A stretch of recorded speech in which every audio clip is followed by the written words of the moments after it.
चलो जी स्टार्ट करते हैं डिफरेंशिएशन। हेडिंग लिख लो, डिफरेंशिएशन। ये आपका चैप्टर नंबर 5 ही है, ठीक है। देखो भाई, लिखो इसके बारे में। Suppose y is equal to f x is any real valued function, is any real valued function, then rate of change of y, bracket में लिख लोगे dependent variable, dependent variable with respect to, ये WRT क्या हो गया, with respect to infinitesimally, infinitesimally small change in value of x, जो कि है इंडिपेंडेंट वेरिएबल।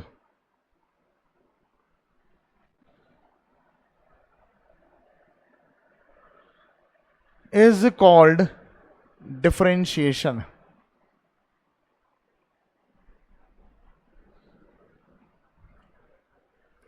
क्या मतलब है, सुन लो जरा।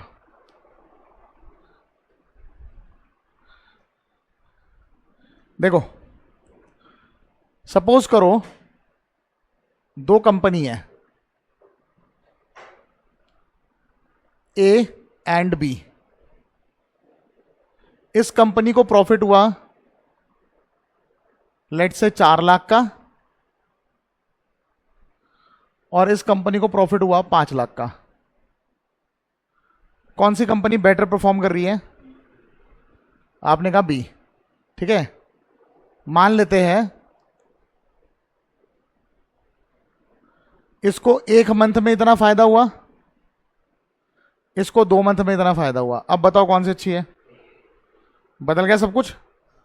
सिर्फ नंबर पे नहीं जाना, कौन सा बड़ा नंबर है सिर्फ उस पर डिपेंड नहीं करता है, डिपेंड करता है कि कितने टाइम में हुआ है, ठीक है। जैसे कि अगर मान लो मैं कहता हूं एक बच्चा है उसको 12th में 80% आ रखे, दूसरा बच्चा है उसको 12th में 90% आ रखे, कौन सा बेटर है? अब तुम कहोगे 90।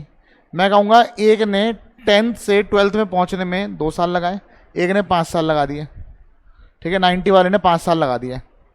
अब बताओ कौन सा अच्छा है? 80 वाला ही अच्छा है। समझ में आ गई बात? कहने का क्या मतलब है, सिर्फ ना आपने ये नहीं देखना होता कितना प्रॉफिट हुआ है, कितने परसेंटेज आए, पर वो परसेंटेज अचीव कितने समय में किया है, वो प्रॉफिट कितने समय में किया है। समझ आ गई बात? यानी हम ये तो मेजर कर रहे हैं, मान लो प्रॉफिट को y से रिप्रेजेंट कर रहा हूं और टाइम को मैं x से रिप्रेजेंट कर रहा हूं। यानी प्रॉफिट का मतलब है कि पहले कितनी उसकी वर्थ थी, मतलब उसके बाद पहले कितना पैसा था, अब कितना पैसा आ चुका है, तो चेंज इन वेल्थ बोल देता हूं मैं। तो चेंज इन वेल्थ जो है उसको डेल्टा वाई से रिप्रेजेंट कर रहा हूं। पहले केस में जो डेल्टा वाई है वो कितना है? 4 लाख रुपए। समझ आ गई बात? और दूसरे केस में जो डेल्टा वाई है वो कितना है? 5 लाख रुपए। क्लियर हो गई बात में क्या बोल रहा हूं? अच्छा, इसमें जो टाइम का चेंज है वो है 1 मंथ, और इसमें जो टाइम चेंज है यानी डेल्टा एक्स जो है वो कितना है? 2 मंथ्स है। अब अगर मैं इसे कैंसिल करूंगा तो ये कितना आएगा? ये 2.5 लाख रुपए पर मंथ आएगा। अब दोनों सेम स्केल में मेजर हो रहे हैं, ये भी 1 मंथ के लिए मेजर हो रहा है और वो भी 1 मंथ के लिए मेजर हो रहा है। तो अब समझ में आ रहा है कौन सा बेटर है, हाँ या ना? पर ये डिफरेंशिएशन नहीं है, ये है रेट ऑफ चेंज। क्या है ये?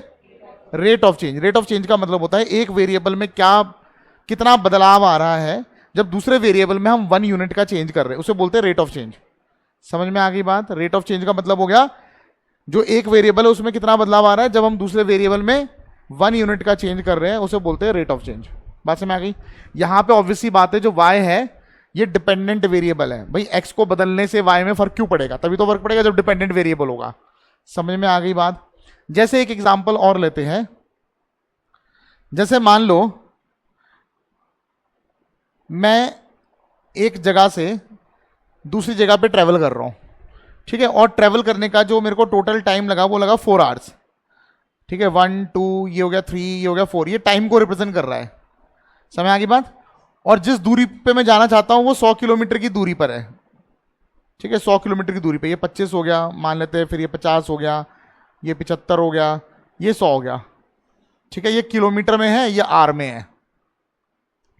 समय आ गई बात। अब देखो, मैंने 4 घंटे में 100 किलोमीटर अचीव तो कर लिया, पर जरूरी थोड़ी ना मैं एक ही स्पीड से चलता रहूंगा, मैं कभी धीरे चलूंगा कभी तेज चलूंगा, डिपेंड करेगा ट्रैफिक कैसा है, सिचुएशन कैसी, आजकल बारिश हो रही, मौसम कैसा है ना, सब चीज़ों पे निर्भर करेगा। फॉर एग्जाम्पल स्टार्टिंग में मुझे ना ट्रैफिक वगैरह मिला, तो मैंने स्टार्टिंग में 10-12 किलोमीटर ही ट्रैवल किए 1 घंटे में। उसके बाद मुझे सही रोड मिल गई, प्लेन इलाका मिल गया, बारिश बुरिश भी कंट्रोल में थी, तो उसके बाद जो है 1 घंटे में मैं 75 किलोमीटर ट्रैवल कर गया। समय आ गई बात। और उसके बाद बचे हुए जो 2 घंटे हैं, इसमें मैं सिर्फ 25 किलोमीटर और ट्रैवल कर पाया। तो जो मेरा ग्राफ बन रहा, डिस्टेंस टाइम का जो ग्राफ बन रहा है वो कुछ ऐसा बन रहा है, हाँ या ना। अब आपको पता है, अगर हम इनिशियल पॉइंट और फाइनल पॉइंट को ज्वाइन करेंगे, इनिशियल पॉइंट और फाइनल पॉइंट को अगर हम ज्वाइन करेंगे तो हमें एक लाइन मिलेगी, ये डॉटेड लाइन मिलेगी। समझ आ गई बात। इस डॉटेड लाइन का जो स्लोप होता है वो रिप्रेजेंट करता है एवरेज स्पीड। इस केस में एवरेज स्पीड बोलूंगा मैं, डिस्टेंस है, टाइम है। जब भी स्लोप की बात करेंगे तो इन दोनों क्वांटिटीज को डिवाइड कर देना है। क्या करना है? डिवाइड करना है। तो हमें स्लोप मिल रहा है, किस तरह का स्लोप मिल रहा है? एवरेज स्लोप मिल रहा है। ठीक है, इस लाइन का स्लोप मिल रहा है, एवरेज स्पीड मिल रही है। इतनी बात समझ आ गई। अब अगर मैं बोलूंगा कि अच्छा बताओ 1 घंटे में हमने कितना डिस्टेंस ट्रेवल किया था, तो आप इस 1 आवर से सीधी लाइन ड्रॉ करोगे और बोलोगे 1 घंटे में 25 किलोमीटर ट्रेवल हो रहा है। समझ आ गई बात। और 100 किलोमीटर का मतलब यही होता है कि 100 किलोमीटर अगर मैं 4 घंटे में तय किया है, हर घंटे में मैं कितना किलोमीटर ट्रेवल करूंगा? 25 किलोमीटर ट्रेवल करूंगा। तो 1 घंटे में 25 किलोमीटर ही ट्रेवल हो रहा है। जबकि हकीकत में अगर देखेंगे, हकीकत में ये वाला ग्राफ था, हाँ है ना, एक्चुअली में जहां ये वाला ग्राफ था, तो 1 घंटे में उस टाइम पे 10-12 किलोमीटर ही ट्रेवल हो रहा है। तो एवरेज जो होता है, जो एक्चुअल होता है, वो बहुत ज़्यादा डिफरेंट होता है। अच्छा, जैसे आप लोग गाड़ी चलाते हो, गाड़ी में एक स्पीड दिखाता है, देखा होगा आप लोगों ने, तो वो किस तरह की स्पीड है? एवरेज स्पीड है या फिर इंस्टेंटेनियस स्पीड है? इंस्टेंटेनियस। इंस्टेंटेनियस का मतलब होता है उसी समय पे।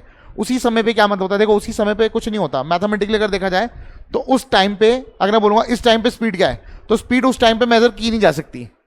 ठीक है, उस टाइम पे हम रेट ऑफ चेंज मेजर करते हैं। रेट ऑफ चेंज मेजर करने के लिए कम से कम 1 सेकंड तो चाहिए, चेंज इन सेकंड होना चाहिए, हाँ या ना। एट दैट मोमेंट, ये इंग्लिश में ठीक है, हिंदी में ठीक है, मैथमेटिकली ठीक नहीं है। एट दैट मोमेंट कुछ नहीं होता। एट दैट मोमेंट का मतलब है जब चेंज इन टाइम जो होता है इतना छोटा होता है कि टेंस टू 0।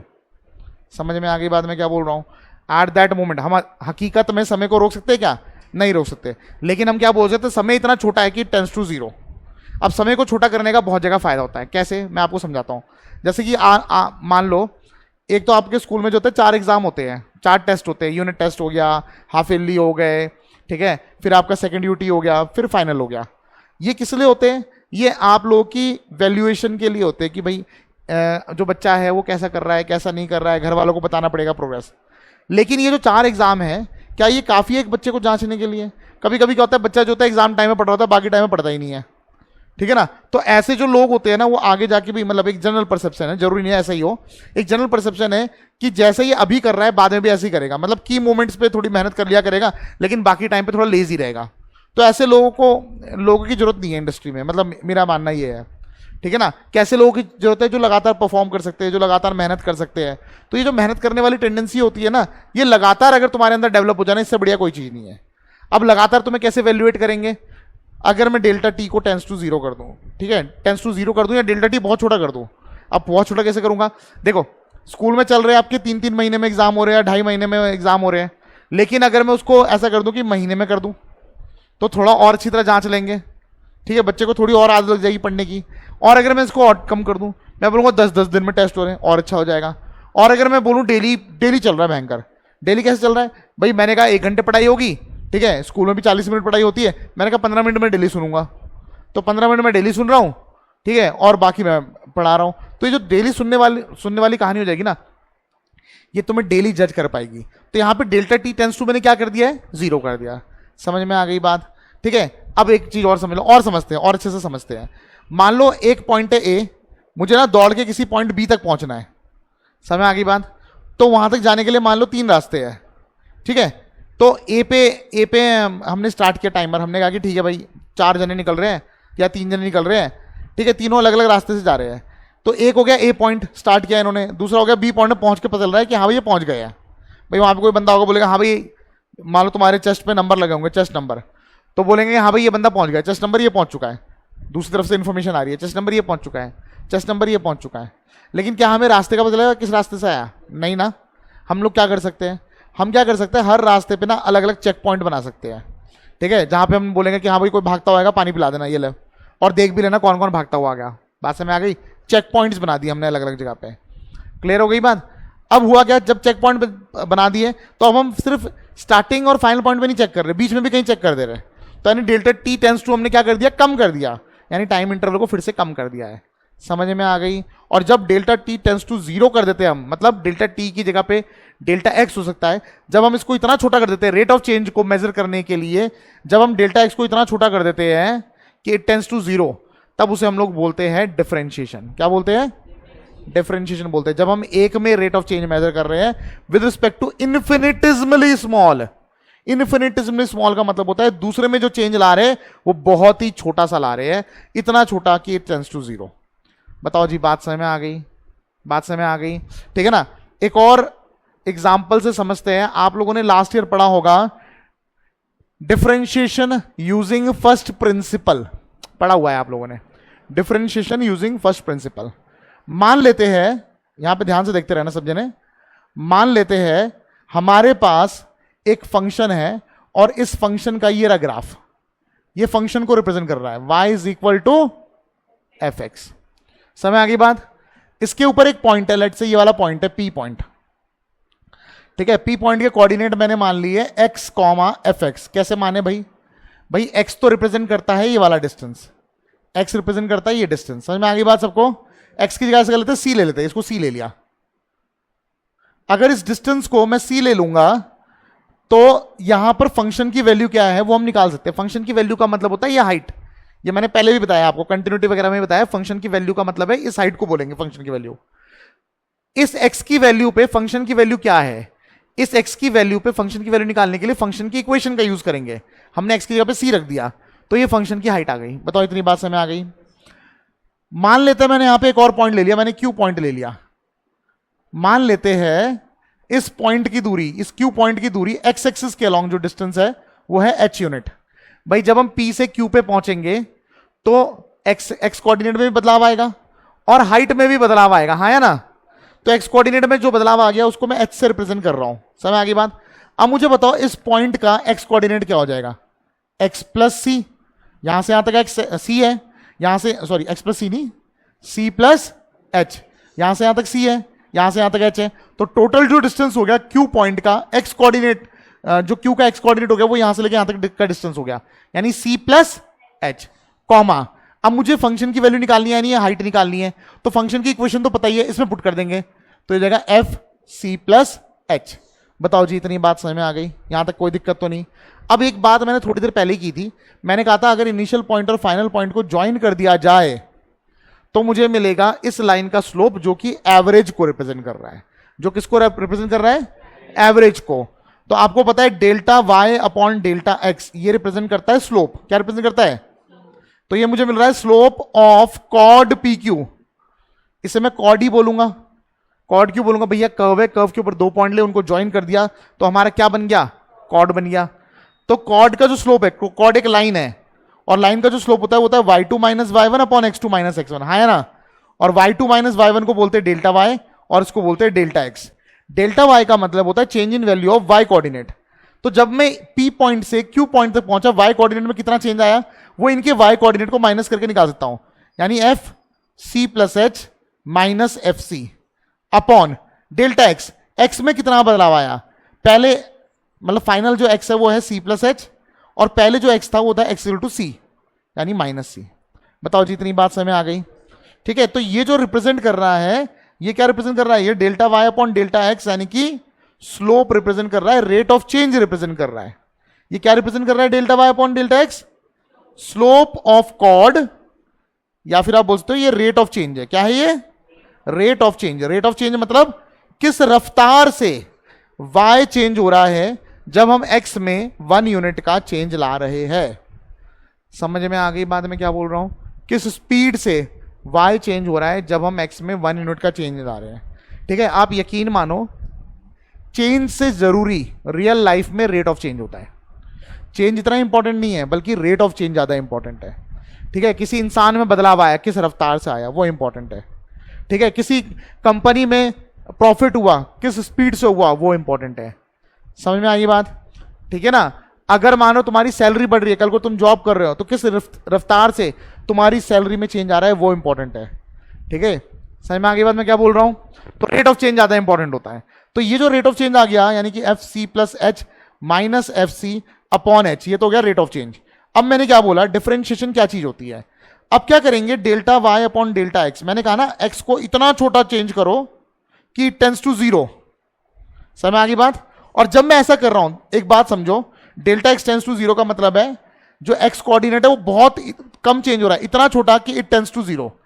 आप बोल लो एच टेंड्स टू 0 बोल लो, या फिर आप बोल लो, चलो एच टेंड्स टू 0 लिख लेता हूं। एच टेंड्स टू 0 का मतलब वही हो गया कि डेल्टा एक्स टेंड्स टू 0। बताओ बात समझ में आ गई? जब इसको इतना छोटा कर देंगे, इतना छोटा कि टेंड्स टू 0, तो ये क्यू पॉइंट अपने आप ही पास आ जाएगा, हाँ या ना भाई? जब इसमें बदलाव बहुत कम करेंगे, जो भी बदलाव करेंगे वो कर्व के ऊपर ही तो मूव करता रहेगा, हाँ या ना? इसको इतना छोटा कर देंगे टेंस टू 0, तो ये पॉइंट अपने आप ही खिसक के एकदम बगल में आके खड़ा हो जाएगा, एकदम पड़ोस में आके खड़ा हो जाएगा। सही बात है कि नहीं है? इसी को बोलते हैं डिफरेंशिएशन। इसको क्या बोलते हैं? डिफरेंशिएशन बोलते हैं। ये डिफरेंशिएशन का मतलब ये समझ लो पहला नियम है, इसी से सारे फॉर्मूले बने हैं, इसी से सारे फॉर्मूले बन रखे डिफरेंशिएशन, जैसे बोलते हैं डिफरेंशिएशन यूजिंग फर्स्ट प्रिंसिपल।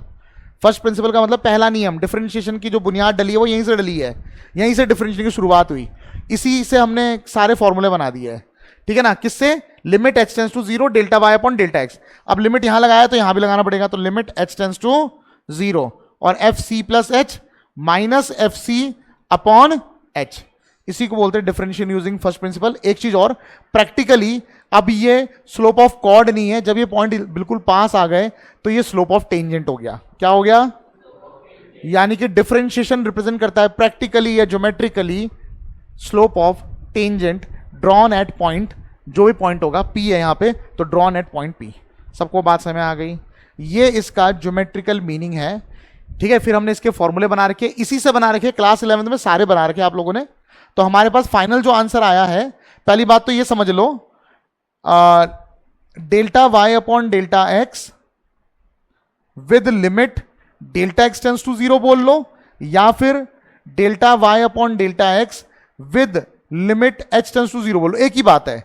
ये दोनों के दोनों ही डिफरेंशिएशन है, d y upon d x है। अब इतना बड़ा लिखने की जगह हमने इसको नाम दे दिया, क्या नाम दे दिया? D y upon d x. मुझे बताओ यहां तक बात समझ आ गई? आप लोगों को समझ आया कि बहुत छोटा चेंज मेजर करना कितना जरूरी है। मैंने आप लोगों को आपकी प्रोग्रेस के ऊपर बताया, ठीक है, कंपनी की प्रोग्रेस के ऊपर, सैलरी के ऊपर। एक और एग्जांपल समझते हैं। जैसे मैंने बताया था कि आप लोगों ने ए पॉइंट से स्टार्ट किया, बी पॉइंट तक दौड़ के गए, आप कौन से रास्ते से गए, अगर मुझे ये एग्जैक्टली पता करना है तो या तो चेक पॉइंट बना दो, या फिर पल पल की जानकारी लेते हैं आपसे। भाई मैंने आपको जीपीएस डिवाइस पहना दिया और मैं आपकी लोकेशन चेक कर रहा हूँ, तो वो जो जीपीएस डिवाइस होता है ना, वो लगातार पता है क्या करता है, वो ना आपकी लोकेशन लगातार सेंड करता रहता है, जिसे बोलते हैं पिंग करना। वो इन्फॉर्मेशन भेज रहा है लगातार, ठीक है, मतलब वो फटाफट लोकेशन भेजता रहेगा, मैं इस ज्योमेट्रिकल कोऑर्डिनेट पे हूं, मैं इस कोऑर्डिनेट पे हूं, मैं इस कोऑर्डिनेट पे हूं, इस कोऑर्डिनेट पे हूं। फिर हमने सॉफ्टवेयर बना रखा उसको रीड करने के लिए, ठीक है। सॉफ्टवेयर क्या बना रखा उसको रीड करने के लिए हम लोगों ने गूगल मैप बना रखे हैं, एप्पल मैप्स बना रखे हैं। समझ में आ गई बात सबको? ठीक है, तो जल्दी से ये नोट कर लो। तो d y upon d x हमारे पास फाइनली क्या आ गया formula, limit h tends to 0 f c plus h minus f c upon h, ये फॉर्मूला आ गया हमारे पास, ठीक है। इसे बोलते हैं डिफरेंशिएशन यूजिंग फर्स्ट प्रिंसिपल। देखो जी, कल मैंने आप लोगों को डिफरेंशिएशन का बेसिक बताया था, याद है आप लोगों को? ठीक है, तो आज हम उसका आगे करते हैं। अच्छा, आपको पता कैसे चलेगा कि किसी, मतलब आपको डिफरेंशिएट करना है, पता कैसे चलेगा? जैसे कि ना, अगर दो नंबरों के बीच में हम लोग ये साइन लगा देते हैं तो हमें पता चल जाता है कि हमें ऐड करना है दो नंबरों को, है ना। ऐसे ही या तो फिर ऐड लिखा हुआ आता है, ऐड 2 and 3, इसको देख के ही पता चल जाता है कि भैया ऐड करना है ना। इसे बोलते हैं एडिशन ऑपरेटर। क्या बोलते हैं? ऑपरेटर। ऐसे ही माइनस का भी ऑपरेटर होता है, subtraction operator, multiplication operator, operator है यहाँ। समझ में आ गई बात? ठीक है, इसी तरह डिफरेंशिएट करने के लिए जब बोला जाएगा तो या तो ऐसा लिखा हुआ आ जाएगा डिफरेंशिएट, या फिर इस तरह कुछ लगा हुआ आ जाएगा डी बाई डी एक्स, इसके राइट में जो भी होता है उसे डिफरेंशिएट करते हैं।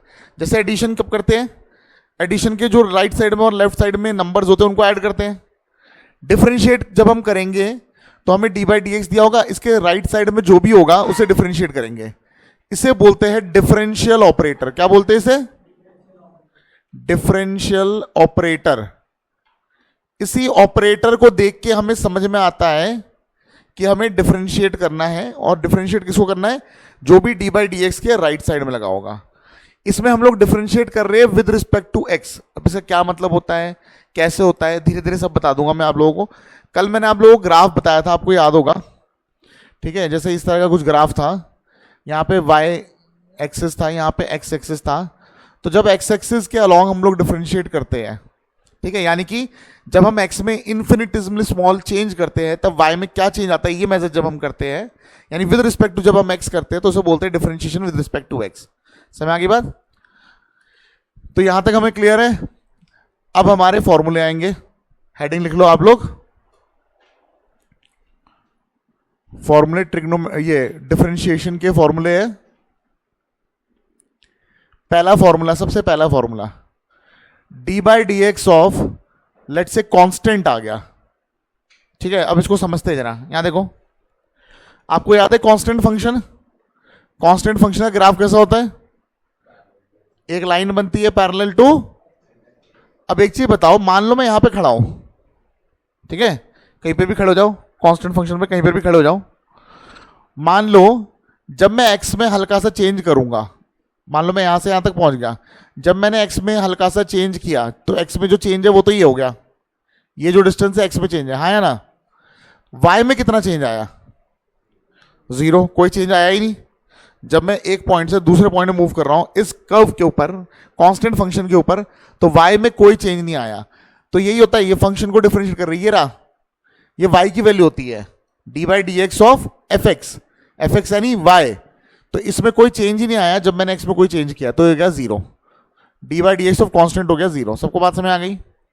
सेकेंड है d by d x of x, d by d x of x, ये वाई की वैल्यू है इस बार।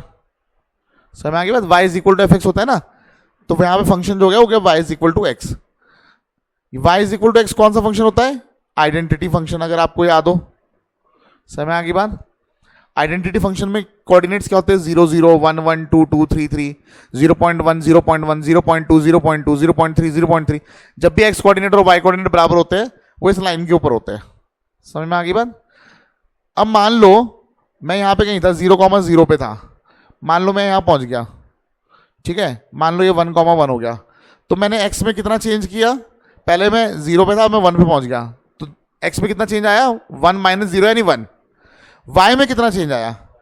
1। तो कितना चेंज आया ओवरऑल मिला के? 1/1। 1/1 का मतलब क्या हो गया? 1।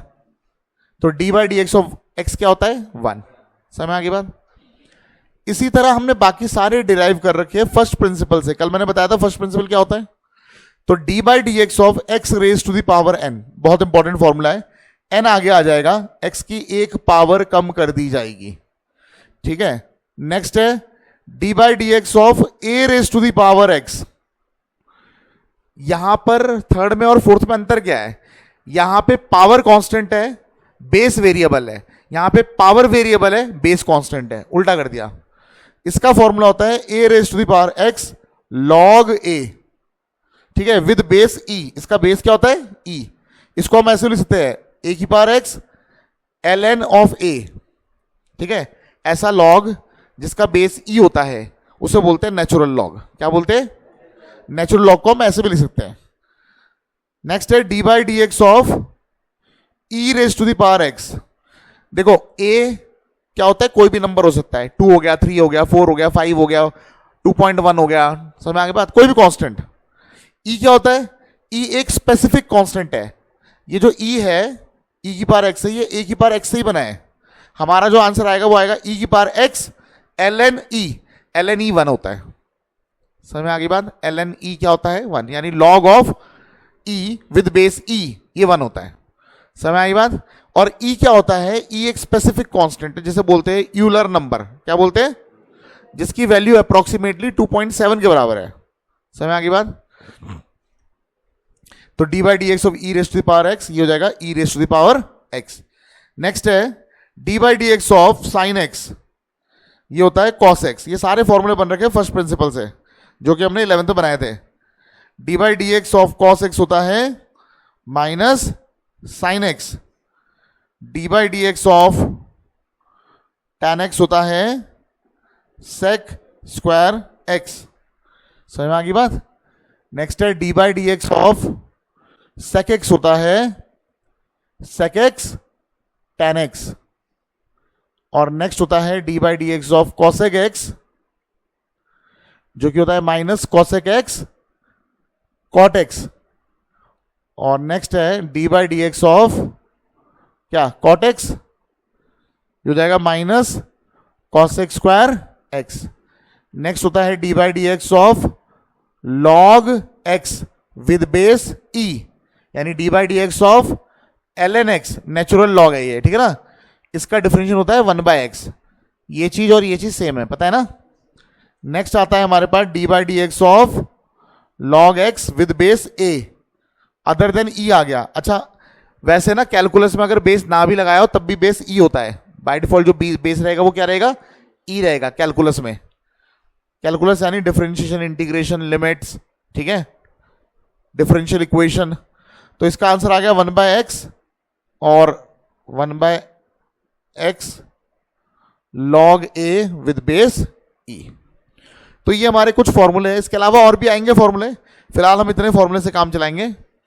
इसके अलावा आ जाएगा आपका, अच्छा आप लोगों ने बेसिक डिफरेंशिएशन सबने कर रखा है 11th में, थोड़ा बहुत याद है? नहीं है? याद है? नहीं है? है याद? ठीक है। जैसे कि मान लो कुछ क्वेश्चन देख लेते हैं। मैंने कह दिया डिफरेंशिएट द फॉलोइंग, मैंने ऐसा कुछ कह दिया, मैंने कहा इन सबको डिफरेंशिएट करो, ठीक है। मान लो पहला क्वेश्चन दे दिया मैंने कहा x की पावर 5 डिफरेंशिएट करो, ठीक है। सेकंड मैंने कह दिया डिफरेंशिएट करो लेट्स से 2003, ठीक है। या डिफरेंशिएट करो, मैंने कह दिया x, ऐसा कुछ कह दिया x की पावर या रूट x कह दिया मैंने, समझ आई बात। या डिफरेंशिएट करो log x कह दिया मैंने, बेस 10 कह दिया। इन्हें डिफरेंशिएट करना है। तो देखो लिखेंगे कैसे। जब भी आपको डिफरेंशिएशन के लिए बोला जाएगा तो आप ना ऐसे ही लिखना जो मैं लिख रहा हूं। फर्स्ट पार्ट कर रहा हूं मैं, पहले तो जिसको भी डिफरेंशिएट करना उसको y के बराबर मान दिया, तो y इज इक्वल टू क्या लिख दिया मैंने? x की पावर 5। डिफरेंशिएट करना है तो दोनों तरफ डिफरेंशियल ऑपरेटर लगा दो, d by d x of y is equal to d by d x of x raise to the power 5। D upon d x of y को d y upon d x लिख सकते हैं simply. समझ आ गई बात? समझ आ गई बात? इधर कौन सा फॉर्मूला लगेगा? इनसे मैच करवाओ, कौन सा फॉर्मूला लग रहा? थर्ड वाला लग रहा है, x की पावर n। रूल क्या कहता है? n आगे आ जाएगा, पावर आगे आ जाएगी, एक पावर कम हो जाएगी, 5x की पावर 4, खत्म हो गया। समझ आ गई बात? सेकंड पार्ट करना है, जिसको भी डिफरेंशिएट करना है इसको y मान लो, तो y इज इक्वल टू क्या हो गया? 2003। डिफरेंशिएट करना है तो यहां पे लगा दोगे D by d x of y, यहां पे हो जाएगा d by d x of 2003। 2003 क्या है? कांस्टेंट है, कांस्टेंट का डिफरेंशिएशन क्या होता है? 0 होता है, तो 0 आ गया, खत्म, ठीक है। बहुत ही बेसिक है ये। फिर अगर मान लो रूट एक्स को करना है तो मैंने पहले y मान लिया, इधर लगा दो d by d x of y। अच्छा, ये रूट एक्स का डिफरेंशिएशन बहुत इंपॉर्टेंट है, इसको याद भी कर लेना है, इसकी वैल्यू याद करनी है, ठीक है। इधर हो जाएगा d by d x of root x का मतलब होता है एक्स की पावर हाफ। कौन सा फॉर्मूला लगेगा? Third formula. जब भी एक्स की पावर कोई कांस्टेंट आएगा थर्ड फॉर्मूला लग जाएगा, हाफ आगे आ जाएगा, एक्स की पावर एक कम कर दी जाएगी, तो half minus one, minus half minus one, minus half आ गया। पावर को पॉजिटिव बनाने के लिए हम इसको नीचे ले जा सकते हैं, हाँ है ना। तो जाएगा 1/2 और एक्स की पावर हाफ का मतलब है रूट एक्स। बताओ जी, बात समझ में आ गई? तो यानी कि इसका डिफरेंशिएशन याद कर लो, रूट एक्स का डिफरेंशिएशन क्या होता है 1/2 रूट एक्स, इसको लर्न कर लो। क्लियर है? फिर फोर्थ पार्ट आ गया। फोर्थ पार्ट क्या है? log x with base 10। तो पहले तो उसको y मान लिया, log x विद बेस 10, ठीक है। d upon d x of y is equal to d upon d x of log x with base 10। Formula कौन सा लगेगा? 13th वाला। 13th वाले में a आ रहा, a क्या है? कोई भी कांस्टेंट हो सकता है। तो हमारा फॉर्मूला क्या हो जाएगा? 1/x, x कितना है? x है, और log 10 विद बेस e। बताओ जी, बात समझ में आ गई? कोई दिक्कत? ठीक है। फिर आ जाएगा आपका, मान लो और क्वेश्चन देता हूं मैं, 5th पार्ट।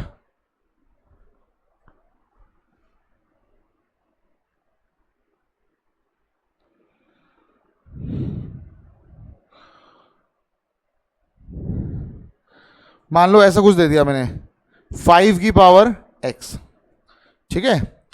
तो क्या हो जाएगा बताओ? y is equal to 5 raise to the power x, d upon d x of y is equal to d by d x of 5 raise to the power x। क्या होता है फॉर्मूला? कौन सा वाला लग जाएगा? a की पावर x वाला लग जाएगा। क्या है फॉर्मूला? a की पावर x यानी 5 की पावर x और ln ऑफ 5। बताओ जी, बात समझ में आ गई? तो इस तरह करना है, जल्दी से नोट कर लो। चलो जी देखो, नेक्स्ट टॉपिक जो है वो है algebra of differentiation. Algebra of differentiation क्या मतलब है? जैसे मान लो हमारे पास ऐसा कुछ आ गया, d by d x of c f x, constant के साथ में मल्टीप्लाई में आ गया f x, d by d x बाहर लगा हुआ है। तो लॉजिकली क्या है, हमें इस पूरे का डिफरेंशिएशन करना है, हाँ है ना। तो रूल क्या कहता है, एलजेब्रा ऑफ डिफरेंशिएशन क्या कहता है? कांस्टेंट को ना डी बाई डी एक्स के बाहर निकाल दो और डिफरेंशिएट केवल एफ एक्स का करो। समझ में आ गई बात? नेक्स्ट रूल है d by d x of, अगर दो फंक्शन प्लस में या फिर माइनस में आ गए, एफ एक्स प्लस या माइनस जी एक्स आ गया, तो हम डिफरेंशिएशन करेंगे पहले d by d x of f x करेंगे, प्लस या minus d by d x of g x करेंगे, मतलब दोनों का डिफरेंशिएशन होगा, डी बाई डी एक्स दोनों के साथ आ जाएगा। क्लियर है? नेक्स्ट जो रूल है इसे हम बोलते हैं प्रोडक्ट रूल, या फिर इसको कई जगह बोलते हैं लियाबनिट्स रूल। लियाबनिट्स रूल, अगर दो फंक्शन प्रोडक्ट में आ गए, f x multiply by g x, और पूरे के आगे डी बाई डी एक्स आ गया, यहां पे हमें साफ साफ दिख रहा है दो फंक्शन प्रोडक्ट में है। यहां पर भी हम कह सकते हैं दो फंक्शन प्रोडक्ट में है, पर यहां प्रोडक्ट रूल यूज करने की जरूरत नहीं है, क्योंकि एक कांस्टेंट है उनमें से। कांस्टेंट अगर होगा तो कांस्टेंट को बाहर निकाल दो, प्रोडक्ट रूल थोड़ा लेंदी हो जाता है। कई लोग इसमें भी प्रोडक्ट रूल लगा देते हैं, लगा के आ जाएगा पर ये लेंदी है। समझ में आ गई बात? मतलब ये वाला रूल जो है प्रोडक्ट रूल, इसमें भी लग सकता है, लेकिन इसमें लगाने की जरूरत नहीं है क्योंकि एक कांस्टेंट है। आसान रूल ये है कि सी बाहर निकाल दो। प्रोडक्ट रूल क्या कहता है? पहले एफ एक्स को कांस्टेंट रख दो, डिफरेंशिएशन केवल जी एक्स का कर दो, फिर प्लस जी एक्स को कांस्टेंट रख दो, डिफरेंशिएशन केवल एफ एक्स का कर दो। आपको पता है जो भी डी बाई डी एक्स के राइट साइड में होगा केवल वो डिफरेंशिएट होता है, इसलिए एफ एक्स जो है डी बाई डी एक्स के राइट साइड में नहीं है, तो केवल डिफरेंशिएट किसका होगा? जी एक्स का। यहाँ पे डी बाई डी एक्स के राइट साइड में एफ एक्स है, तो यहाँ पे केवल एफ एक्स का होगा। क्लियर हो गई बात? नेक्स्ट जो रूल आता है इसे बोलते हैं क्वोशिएंट रूल। ये सब कुछ आप लोगों ने वैसे 11th में पढ़ा हुआ है। D by d x of f x divided by g x, इसमें है सेकंड फंक्शन पहले आएगा, ध्यान रखना इंपॉर्टेंट है, सेकंड ही पहले लिखना है वरना गलत हो जाएगा। D by d x g x d by d x of f x, बीच में आएगा minus f x d by d x of g x upon g x का होल स्क्वायर। ठीक है? और नेक्स्ट आता है चेन रूल। अब ये चेन रूल क्या होता है इसे हम बाद में डिस्कस करेंगे, इसके लिए थोड़ी जगह छोड़ देना। समझ में आ गई बात? एक चीज और देखो, डिफरेंशिएशन जो है ना बहुत ही ज़्यादा इंपॉर्टेंट है। अगर आप डिफरेंशिएशन नहीं सीखे तो आप ये समझ लो कैलकुलस पूरा बेकार हो जाएगा। कैलकुलस का मतलब हो गया 5 चैप्टर। ठीक है? आपको डिफरेंशिएशन 100% आनी चाहिए, तब जाके आप इंटीग्रेशन में, इंटीग्रेशन इतना इजी नहीं है, इंटीग्रेशन में बहुत ही अलग टाइप के क्वेश्चन होंगे। अलग टाइप के क्वेश्चन मतलब जैसे इसमें तो फॉर्मूला बेस्ड है, उसमें फॉर्मूला बेस्ड नहीं होंगे, फॉर्मूला आने के बाद भी तुम क्वेश्चन नहीं कर पाओगे इंटीग्रेशन में, ठीक है। तो उसको तो बहुत सिस्टमेटिक तरीके से पढ़ना पड़ेगा, ये नहीं है कि वो आएगा नहीं, उसमें बहुत प्रैक्टिस चाहिए। इसमें थोड़ी प्रैक्टिस से काम बन जाएगा, लेकिन आपको ये 100% आना चाहिए। डिफरेंशिएशन आपको 100% आएगी, तब जाके आप इंटीग्रेशन वगैरह थोड़ा थोड़ा कर पाओगे। समझ आ गई बात। और जितना अच्छा करना है आपने इंटीग्रेशन, इंटीग्रेशन में उतनी प्रैक्टिस चाहिए। तो पहले डिफरेंशिएशन बहुत अच्छे से कर लो। क्लियर है सबको? नोट करो फटाफट से, फिर क्वेश्चन करना शुरू करते हैं इसके। चलो अब थोड़ा अलजेब्रा ऑफ डिफरेंशिएशन के ऊपर थोड़े बेसिक क्वेश्चन देख लेते हैं। जैसे ऐसा कुछ आ गया, डिफरेंशिएट, और मान लो फर्स्ट पार्ट है आपको डिफरेंशिएट करना है sine x plus root x, ठीक है। सेकंड मैंने बोल दिया आपको डिफरेंशिएट करना है 2 कॉस एक्स। थर्ड पार्ट मैंने बोल दिया आपको डिफरेंशिएट करना है e raise to the power x sec x, ये डिफरेंशिएट करना है। फोर्थ मैंने बोल दिया ई टैन एक्स, ये डिफरेंशिएट करना है, ठीक है। ये सब डिफरेंशिएट करने हैं। सॉल्यूशन देखते हैं। फर्स्ट पार्ट, पहले तो y मान लो साइन एक्स और ये हो जाएगा रूट एक्स। डिफरेंशिएट करेंगे तो आएगा d by d x of y. जब मैंने इसके आगे डी बाई डी एक्स लगाया तो पूरे के आगे डी बाई डी एक्स लगेगा, हाँ या ना। Sine x plus root x, d by d x यहां पे जिस फंक्शन के आगे लगाया वो दो फंक्शन से मिलकर बनाए, बीच में प्लस है। तो मैंने ये रूल बता रखा, जब दो फंक्शन होते हैं बीच में प्लस या माइनस होता है, डी बाई डी एक्स दोनों के साथ चले जाता है। तो यहां पे d by d x sine x के साथ भी आ जाएगा और plus d by d x of root x भी आ जाएगा, हाँ है ना। अब d by d x of sine x मैंने आपको ऑलरेडी लिखा चुका हूं, जो कि है कॉस एक्स, और मैंने कहा था d by d x of root x learn कर लो, काम आएगा, बहुत काम आएगा। तो 1/2 रूट एक्स, ये हमारा सॉल्यूशन हो गया। क्लियर हो गई बात। सेकंड पार्ट जिसको डिफरेंशिएट करना है y मान लिया मैंने, d by d x of y, और यहां पर हो जाएगा d by d x of 2 cos x. यहां पर भी दो ही फंक्शन है डी बाई डी एक्स आगे, एक 2 है एक कॉस एक्स है, पर क्योंकि 2 कांस्टेंट है तो सब प्रोडक्ट रूल नहीं लगाएंगे, बल्कि क्या करेंगे कांस्टेंट बाहर निकाल देंगे, डी बाई डी एक्स केवल किसका करेंगे, कॉस एक्स का। तो 2 D by d x of cos x हो जाएगा 2, और कॉस एक्स का होता है माइनस साइन एक्स। आपको पता है कॉस एक्स और 2 के बीच में मल्टीप्लाई है, मतलब d by d x of cos x और 2 के बीच में मल्टीप्लाई है।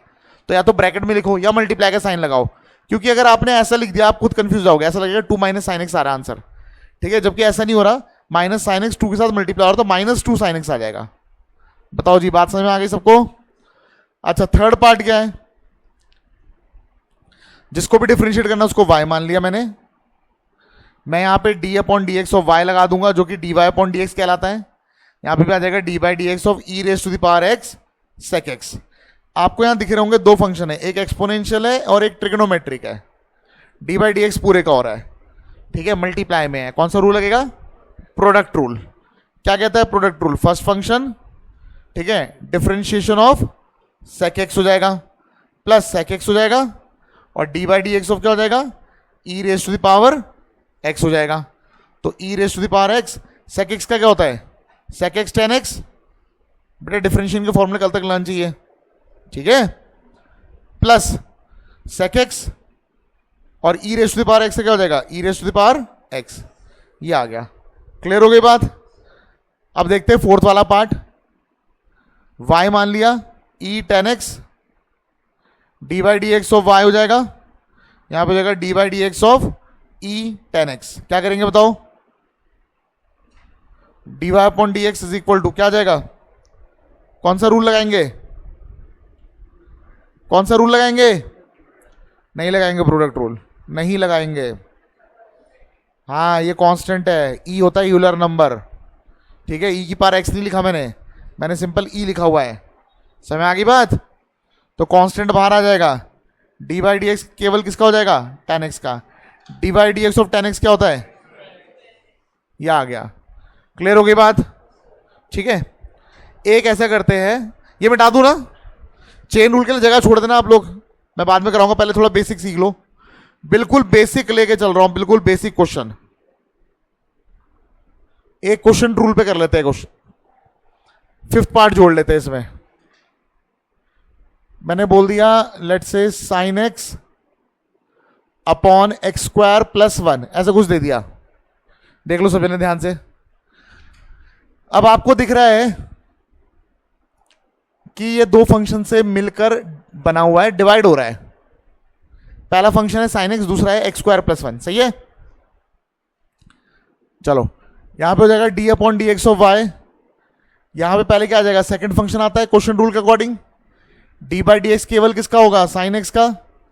फिर क्या आएगा माइनस, फिर sine x as it is आ जाएगा, और डी बाई डी एक्स किसका होगा, एक्स स्क्वायर प्लस 1 का, और नीचे क्या आएगा, एक्स स्क्वायर प्लस 1 का होल स्क्वायर। तो ये जाएगा x square plus 1, d by d x of sine x क्या होता है, cos x minus sine x as it is आ जाएगा। अब देखो यहां पे डी बाई डी एक्स है और अंदर दो फंक्शन प्लस में है, तो डी बाई डी एक्स इसका भी होगा, फिर प्लस आएगा, डी बाई डी एक्स 1 का भी होगा। एक्स स्क्वायर का करेंगे तो पावर आगे आ जाएगी, एक पावर कम हो जाएगी। इसको अच्छे से प्रैक्टिस करना है, एक्स की पावर एन को बहुत यूज होता है, ठीक है। पावर आगे आ गई, एक पावर कम आ गई, कम हो गई, प्लस 1, 1 का हो जाएगा 0, कांस्टेंट का 0 होता है। अगर कांस्टेंट मल्टीप्लाई में तो कांस्टेंट को बाहर निकाल दो, लेकिन मल्टीप्लाई में नहीं है, सिर्फ प्लस में है वो। और नीचे एज इट इज छोड़ दो, इसे खोलने की जरूरत नहीं है। ये नहीं इसमें मेहनत कर रहे हैं प्लस बी का होल स्क्वायर, इतनी मेहनत नहीं करनी। समझ आ गई बात। तो हमारा ये आंसर आ गया, अब तो कुछ हो नहीं सकता, ये आंसर आ गया। क्लियर हो गई बात। चलो जल्दी से नोट कर लो इसे भी।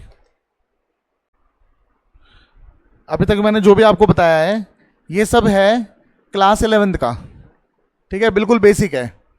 क्लास 12 शुरू होती है आपकी चेन रूल से, ठीक है ना। अब चेन रूल क्या है देख लो जरा।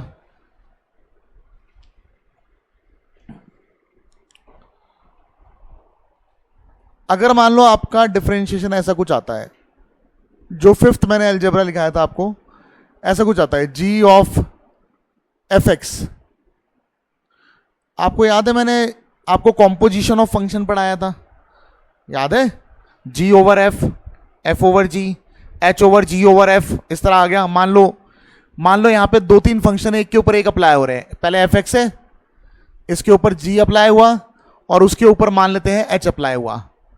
चेन रूल क्या कहता है, पहले आप सबसे बाहर वाले को डिफरेंशिएट करो, फिर आप अंदर घुसते चले जाओ, और तब तक चले जाओ जब तक एक्स ना आ जाए।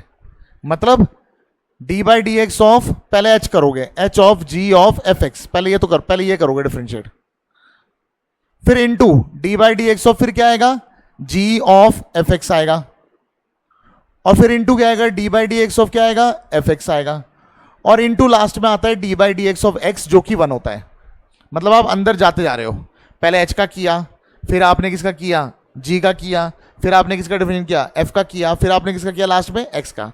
एक्स का हमेशा ही होता है लास्ट में, वो 1 होता है, ठीक है। अब एग्जाम्पल से समझते हैं।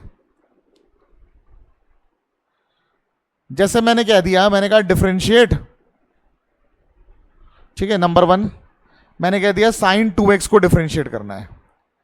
नंबर 2 मैंने कह दिया साइन स्क्वायर रूट एक्स को डिफरेंशिएट करना है।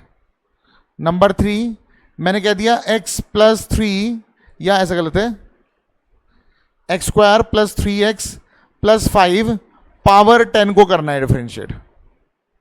ये 3 डिफरेंशिएशन दे दिया मैंने। चलो क्या करके करते हैं सॉल्यूशन। पहले वाले का y is equal to sine 2x मान लिया, ठीक है। डिफरेंशिएट करूंगा तो d by d x of y लगा दूंगा यहाँ पे, करेक्ट है, is equal to d by d x of sine 2x आ जाएगा। अभी जितने भी मैंने फॉर्मूले लिखे हैं ना, सब जगह x थे। D by d x of sine 2x कुछ नहीं था, d by d x of sign x था। तो जब मैं यहां पे साइन 2x देख रहा हूं ना, तो मुझे साइन x वाला फॉर्मूला याद आ रहा है। समझ में आ गई बात। क्या होता है साइन x वाला formula, d by d x of sign x क्या होता है, कॉस x होता है, हाँ या ना। पर जब आप इसको कंपेयर करोगे, मतलब जब ये जो क्वेश्चन है जो मैं कर रहा हूं, जब आप इसको कंपेयर करोगे साइन x से, साइन की जगह साइन आ रहा है, पर फॉर्मूले में x चाहिए होता है। यहां पे x की जगह क्या आ रहा है, जब x की जगह कुछ और आता है तब लगता है चेन रूल। समझ में आ गई बात। जब भी x की जगह कुछ और आता है तो क्या लग जाता है, चेन रूल कैसे लगेगा, पहले साइन का डिफरेंशिएशन बताओ। साइन का डिफरेंशिएशन क्या लिखा हुआ है, कॉस, और जो एक्स की जगह पे वो छाप दो, क्या है एक्स की जगह पे 2x। इतनी बात समझ आ गई, हमारा डिफरेंशिएशन कंप्लीट नहीं हुआ है। चेन रूल कहता है पहले आपने साइन का कर दिया तो ये तो कॉपी हो गया साथ साथ। यहां पे देखो D by d x of, जब हम एच का कर रहे हैं तो ये तो अंदर ही कॉपी करते हैं ना, तो ये अंदर कॉपी तो कर दिया, लेकिन फिर इसका डिफरेंशिएशन दोबारा होता है। समझ आ गई बात, जो एक्स की जगह पे होता है उसका डिफरेंशिएशन क्या होता है, दोबारा से होता है। जब हमने कंपेयर किया इसको इस फॉर्मूले से, हमने देखा साइन की जगह साइन है, एक्स की जगह पे 2x है, तो पहले हमने फॉर्मूला लिख दिया कॉस, जो एक्स की जगह पे था वो छाप दिया, लेकिन जो एक्स की जगह पे था उसको डिफरेंशिएट दोबारा भी करना होता है। तो d by d x of क्या आ जाएगा 2x। अब क्या हो रहा है, d by d x of 2 constant है और फिर x है फंक्शन। तो मैंने अलजेब्रा फंक्शन में बताया था कॉन्स्टेंट को बाहर निकाल दो, डिफरेंशिएशन केवल x का होगा। ध्यान से देख लो, बहुत प्रैक्टिस करनी पड़ेगी, एक बार डिफरेंशिएशन आ गया ना तो आगे के चैप्टर थोड़ा आसान हो जाएंगे। तो इसलिए बहुत ध्यान से देखो, ये मतलब आप ये समझ लो, इसके लिए मैं बिल्कुल आपको बख्शूंगा नहीं, पनिशमेंट मिलेगी खूब अगर आप पढ़ के नहीं आओगे। बहुत प्रैक्टिस करनी है, और ये हम करेंगे आर.एस. अग्रवाल से। समझ आगे बात, बहुत ही सिस्टमेटिक वे में दे रखा है डिफरेंशिएशन, उसमें इंटीग्रेशन भी।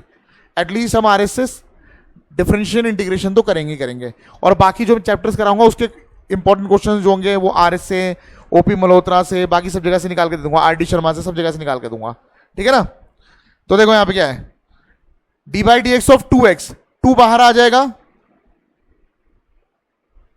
2 को मैंने बाहर लिख दिया, और d by d x of x क्या हो जाएगा 1, 2 cos 2x। ये लास्ट स्टेप है, लास्ट स्टेप इसलिए है क्योंकि D by d x of x जब तक ना आ जाए, जब तक D by d x of x ना आ जाए तब तक करते हैं। तो यहां पे d by d x of x आ चुका है, 2 तो बाहर निकाल दिया। क्लियर हो गई बात। अब आते हैं सेकंड पार्ट में। सेकंड पार्ट क्या है भाई, y is equal to sine square root x. पहले तो आप एक बात समझो, ये जो बीच में स्क्वायर लिखा होता है इसका मतलब होल स्क्वायर होता है, पता है ना सबको। तो यहां पे आएगा d by d x of y, यहां पे आएगा d by d x of sine root x power 2। जब भी पावर कांस्टेंट आए, बेस कोई भी हो, दोबारा सुन लो क्या बोल रहा हूं, जब भी पावर क्या है कांस्टेंट आए, बेस कोई भी हो, फॉर्मूला हमेशा ये यूज होता है, d by d x of x की पावर n। क्या बोला मैंने, दोबारा सुन लो, जब भी पावर कांस्टेंट आए, बेस कोई भी हो, ठीक है, तो फॉर्मूला हमेशा x की पावर n यूज होगा। क्या है फॉर्मूला, nx n-1। लेकिन इस फॉर्मूले को लगाने से पहले एक बार कंपेयर कर लो x की जगह पे क्या है, क्या है x की जगह पे, साइन रूट एक्स। मैंने क्या बताया था, जब भी x की जगह पे कुछ और होगा, जब भी x की जगह पे कुछ और होगा तो आपने क्या लगाना है, चेन रूल लगाना है। समझ में आ गई बात। तो यहां पर x की जगह पे यहां पर है साइन रूट एक्स, तो चेन रूल लगेगा। पहले नॉर्मल डिफरेंशिएशन करो, पहले क्या हो जाएगा, x की पावर n लगाओ, n आगे आ जाएगा यानी 2 आगे आ गया, और साइन रूट एक्स पावर 1। अब आएगा मल्टीप्लाई, कौन था x की जगह पे, इसको नहीं देखना है, डिफरेंशिएशन से पहले ही देख लेना x क्या होगा, जो x की जगह पे था उसको पहले ही देख लेना, डिफरेंशिएट करने के बाद वाले रिजल्ट को नहीं देखते। समझ आगे बाद में क्या बोल रहा हूं। तो मैंने डिफरेंशिएट करने से पहले ही देख लिया था, यहां पे x की जगह पे साइन रूट एक्स था, तो साइन रूट एक्स होगा डिफरेंशिएट। अब ना जरा कंपेयर करो, यहां पे साइन आ गया तो d by d x of sine x लगेगा, हाँ है ना। D by d x of sine x क्या होता है, कंपेयर करके बताओ, x की जगह पे क्या है, रूट एक्स। कंपेयर करके बता दिया आपने, x की जगह पे क्या है, रूट एक्स, यानी फिर से चेन रूल लगेगा, पर बाद में लगेगा, पहले हम साइन को करेंगे डिफरेंशिएट। आइडेंटिफाई पहले कर लेना है कि x की जगह पे क्या है, डिफरेंशिएट अगले स्टेप में होगा। ठीक है, अभी सिर्फ साइन होगा डिफरेंशिएट, तो आ गया 2 साइन रूट एक्स, हाँ है ना, इन 2 साइन का डिफरेंशिएट क्या होता है, कॉस। कॉस एक्स की जगह पे क्या आ रहा है, रूट एक्स, हमने पहले ही पहचान लिया था रूट एक्स आ रहा है, तो d by d x of क्या हो जाएगा, रूट एक्स। तो देखो यहां से लेके यहां तक ट्रिग्नोमेट्री का फॉर्मूला भी बन रहा है, 2 साइन ए कॉस ए, जो कि होता है साइन 2a। बेटा याद करने फॉर्मूले, तो साइन 2 रूट एक्स, और इसका क्या हो जाएगा डिफरेंशिएशन, 1 बाई 2 रूट एक्स। मैंने कहा था याद कर लेना, और ये लास्ट स्टेप है क्योंकि x की जगह पे x आ चुका है, रूट एक्स का डायरेक्ट डिफरेंशिएशन बता रखा मैंने आपको। समझ में आ गई बात। और अगर आप करोगे भी तो इसका करना पड़ेगा दोबारा से, तो d by d x of x क्या हो जाएगा 1। तो हमारा आंसर क्या आ गया, ये 2 रूट एक्स से 2 रूट एक्स कट जाएगा, नहीं कटेगा, वो एंगल में है, वो अलग है, ठीक है, नहीं कटेगा। कई लोग काट देते हैं इसलिए बोल रहा हूं मैं। तो sine 2 root x upon 2 root x, ये हमारा आंसर आ गया। समझ में आ गई बात।